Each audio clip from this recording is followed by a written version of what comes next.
Naalala nyo pa ba kung kailan yung huling biyahe nyo? O magtampisaw sa dagat? O kaya mag-road trip? Tara at samahan nyo ako ngayon sa aking biyahe. Papuntang Antique! Hi guys! Sa hindi pa nakakilala sa akin, ako pala si Emong. Welcome to my vlog! Ay, nandyan pala kayo. Nandito tayo ngayon sa sa Pandan Antique, dito sa Duyong Beach Resort. Malapit dito sa Malumpati River. So ngayong umaga, dito lang muna ako matambay sa harap ng beach. So tumitingin ng mga views na maganda dito. Ito nga pala si Boy. Teka Boy. Boy, say hi Boy. Yan, bago kong kaibigan dito ang aso.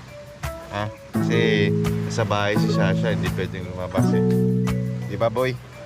Say hi nga muna Boy. Yan si Boy. Hapon ko lang pinapangalanan niya ng Boy. So dati daw, maraming mga foreign o local guests na dumarayo dito. Pero nung nagka-pandemya, bibihira na lang pumupunta dito para magbakasyon o mag-relax. Kaya mapalad tayo kabiyahe kasi napunta tayo dito. Medyo lumuwag na yung restriction dito sa probinsya.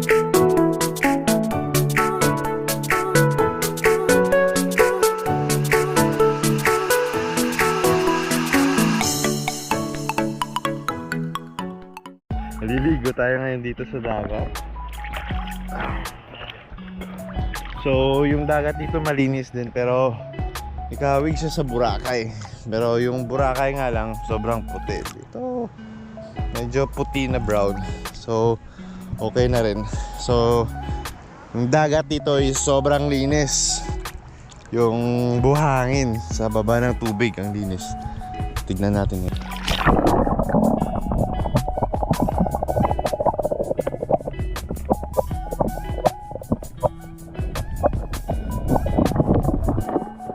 Diba? Nalinis.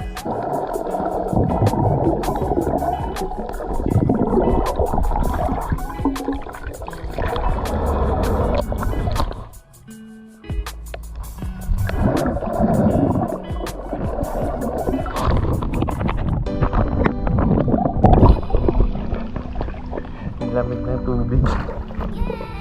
Medyo maalap na matabang wala. Pero fresh water ito eh. Nag-aalo yung fresh water at salt water.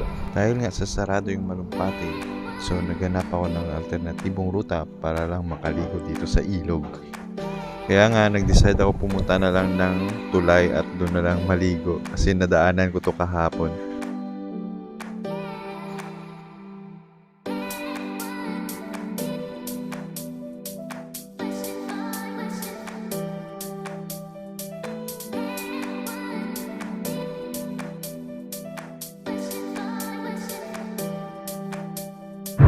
So ayan nga, dito tayo sa Malumpati, yung dito tayo sa tulay, yung tinatagusan ng ng ilog. So yung Malumpati, yung dinadaluyan ng yung supply ng tubig diyan is isang Blue Lagoon sa ilalim ng lupa. So diyan din sila kumukuha ng inumin nilang tubig dito sa Pandan. Ewan ko lang hanggang saan yung binibigay na supply dito. Pero nakapunta na ako diyan dati, I think 3 years ago. Sa Blue Lagoon nila doon sa loob. So dito guys, may nanguhuli ng isda. So tignan natin ha.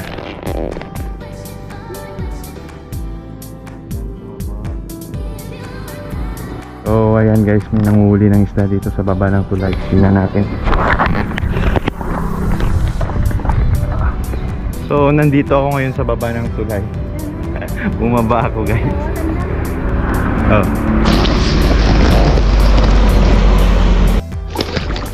Na natin kung anong inuhuli nila.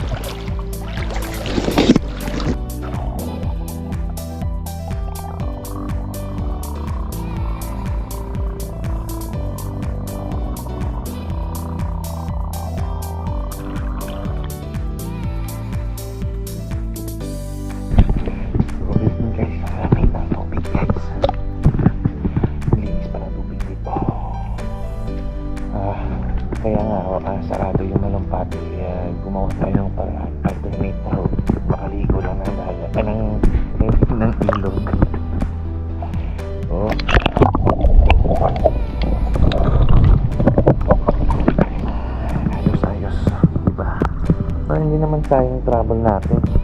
No?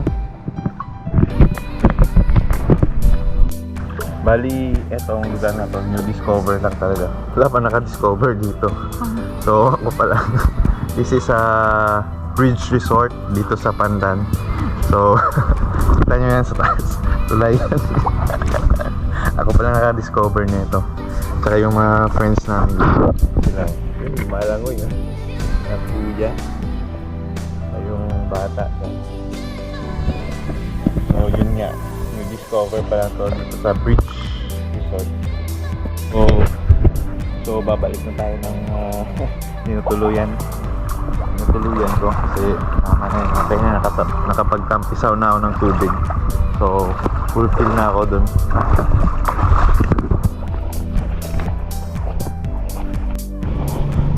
So tignan nyo naman yung dinaanan ko kanina bago ako makababa dito sa bridge resort.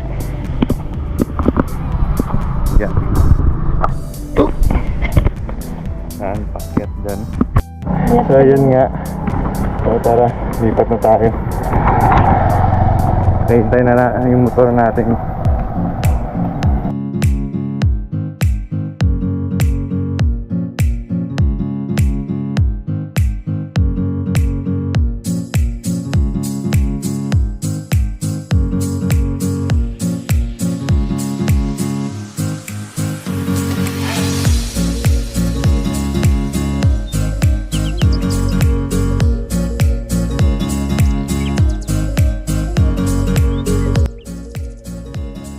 Papakita ko sa inyo guys yung tinutuluyan ko ngayon dito sa Duyong Beach Resort glamping site. Maliyan siya. Yan. So eto, papasok na tayo dito sa looban.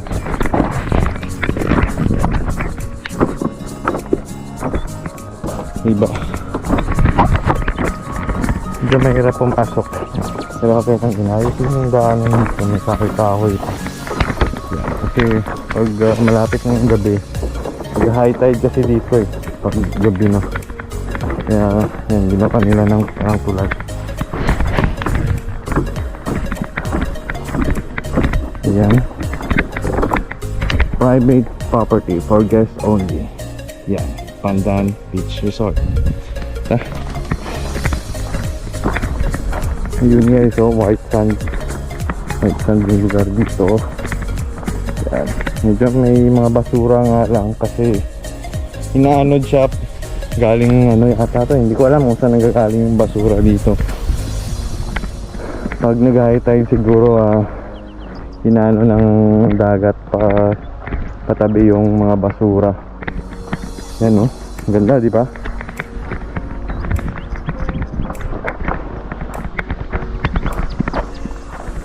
Sinanay tatay.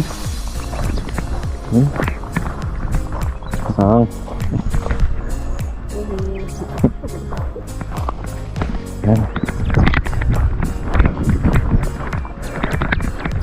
Yun. Ayun naman diba? Ang ganda talaga ng lugar dito. So yan nga.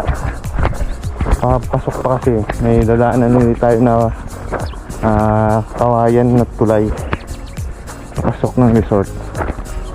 So yung unang madadaanan natin is yung campsite nila na una kasi maghahati kasi yung campsite nila eh.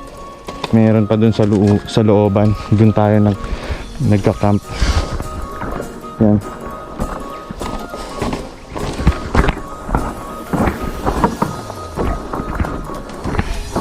May mga isda pa dyan sa baba. Doon, isda.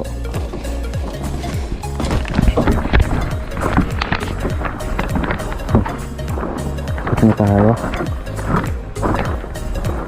Yan.